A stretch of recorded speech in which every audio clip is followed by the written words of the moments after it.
Starting. Okay, introduce yourself. Hi, my name is Vic Mark-Flores. I am the Taekwondo instructor here at Cerritos College.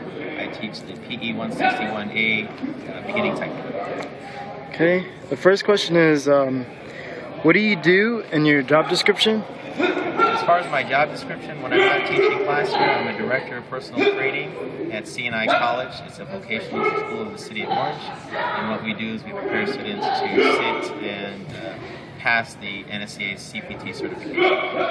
Okay, thank you. And what is your passion? My passion is making a difference, whether it's in martial arts or in health and fitness. I just love the opportunity to help people become better at what they want to do. And how did you get into personal training? I actually got into personal training through martial arts. I realized that there had to be an element of conditioning with martial arts, and I realized that everything in life has to have some type of certification. So when I graduated from college with a degree in kinesiology, I looked into personal training, and the NSCA is what I found, and that's when I started the certified personal training with the NSCA. Okay, thank you. And why did you choose this profession? Excuse me? Why did you choose this profession? I think the profession chose me. It was one of those things that my mom wanted me to be a nurse, but I didn't like the sight of life. I didn't want to be a doctor, a lawyer. I wanted something where I could make a difference. It just made sense at the time that martial arts and fitness had a very strong connection. Okay. And what values do you find important in personal training? I think what's important in personal training is honesty and integrity. Being honest to yourself, being honest to your client, and integrity, being responsible and professional. The client is looking to you as a professional. If you can't provide that service, then you're not doing them a favor, and you're definitely not doing yourself a favor. Okay. For the history part of this question, it's what or how do you think changes in stability and personal training change from now until when you started?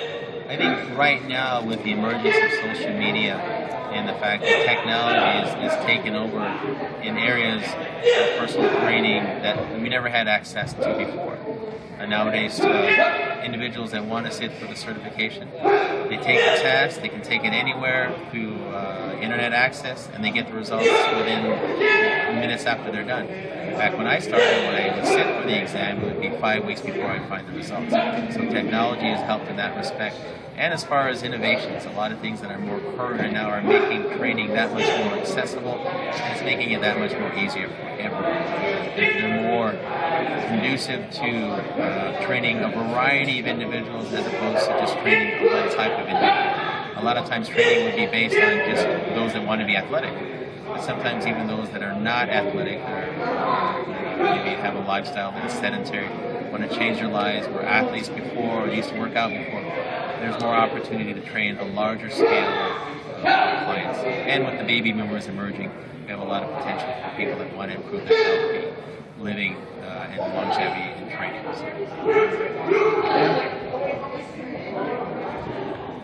Okay. How do you stay on top of the new methods and techniques of personal training?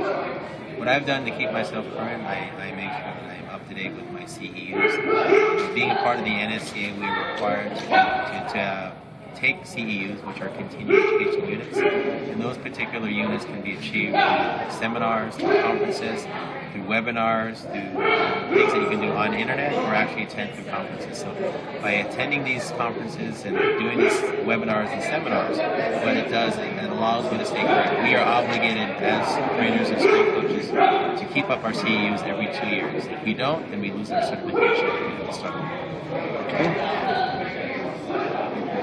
So, I mean, a couple of TV shows have appeared, like The Biggest Losers.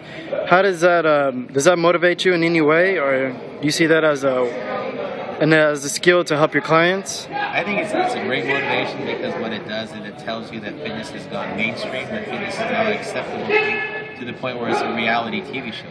The problem is that sometimes the fitness shows like that, or reality shows like that, can be misleading, because they don't really demonstrate everything that clients do when the camera is not on them. all the weight loss, all the things that they achieve, it seems like they do it in that short period of time, but they don't tell you that they've been working all night. They don't tell you they've been dieting. Because ultimately what a reality show does is to promote the product, promote the service, and sometimes it's at the cost of the client. So I use that as an inspiration, as a motivator, but ultimately not everyone can follow the path that most of these reality show participants are going through. So it has its pros and it has its cons. Okay. And, for the biomechanics section, I have a question about what do you prefer for a client, free weights or machines? I prefer a little bit of both. For someone that's just starting out, I would encourage them to use machines because the machine will actually dictate the direction of where you want to perform, whether it's working the chest, the back, the biceps, the triceps, the legs. With free weights, you have that freedom of going in any direction because when you start going in different directions, you work the body in a multi-plane position, whether it's frontal, sagittal, or transverse. But the precursor to that is you have to make sure you understand the direction of where you're working. So as long as you understand the mechanics and what you're trying to isolate and work on specifically, then I would use free weights. But until that time, when adaptation period is still at the infancy stage, where you're still trying to get used to things, I would use selectorized machines. Okay. What do you prefer to train, new clients or older clients? When we define new clients and we talk about new clients, a lot of times clients can come in all shapes and sizes and all ages. Some of the hardest clients to affect are the younger clients because the level of conditioning is far more superior than that of an adult. And sometimes younger clients are a little impatient. Unless you're working with a specific client that has an athletic background where they know they have to be successful in this fitness training so they can be successful in their sport, they're easy to and they're very impressionable. Someone that just wants to work out to get more muscular, sometimes they want to do their own thing and they're more likely to not listen to you or adhere to your request to help them attain their goals. An older client is more impressionable, they understand what they need to do, and they also understand that they have limitations. So they're willing to work with you because they know that their physical abilities are not as what they were when they were younger. Okay. Another question is, how do you motivate clients psychologically? One of the things I do when I motivate clients is I focus on how to engage them. Not everyone is going to understand the different principles of training, so you have to find something that you can associate with their experience. You know, they like to run when they were younger. Find a way to make running a passion. If you make it a punishment, if you make it something that seems unattainable, it's really hard to reach out and bring them to your level, or to bring them to an area where they can find success in what they do. Success isn't based on how much they perform. Success is based on the fact that they're doing something. Because anything that they do now is definitely more than what they've done yesterday, and we just build on that. There'll come a time when we can measure success to weight loss, to increase in strength, increase in flexibility, endurance. But right now, for people that are starting to work out, the number one thing that I want to emphasize with them is that you're making a difference for yourself. So whatever input you put into our training, whether it's 5 minutes, whether it's 30 minutes, is already a benefit to you. So I believe that's my way of inspiring them to take it to the next level. Okay, thank you. So how would you teach them, have you ever trained like kids before, or Yes.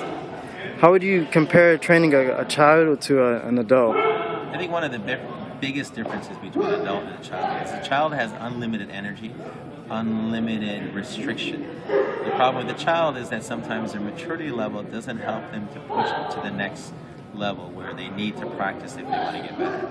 An adult, you know, for the most part, wants to do the things they did when they were a child, but they're limited because of physicality. Maybe they've lost their flexibility, they've lost their endurance, they've lost muscular strength.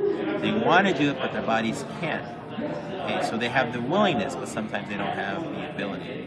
So between the two, they both have their challenges. The most important thing, whether it's a child or it's an adult, is they understand that this is to help make them better. You just have to really emphasize that with children, and you have to emphasize that with adults and let them know, take your time, take it easy, always focus on tomorrow, what you can accomplish today. Okay, that's all the questions I have. Thank you. Thank you very much, Clint. I appreciate this, and I wish you the best with your presentation. Thank you.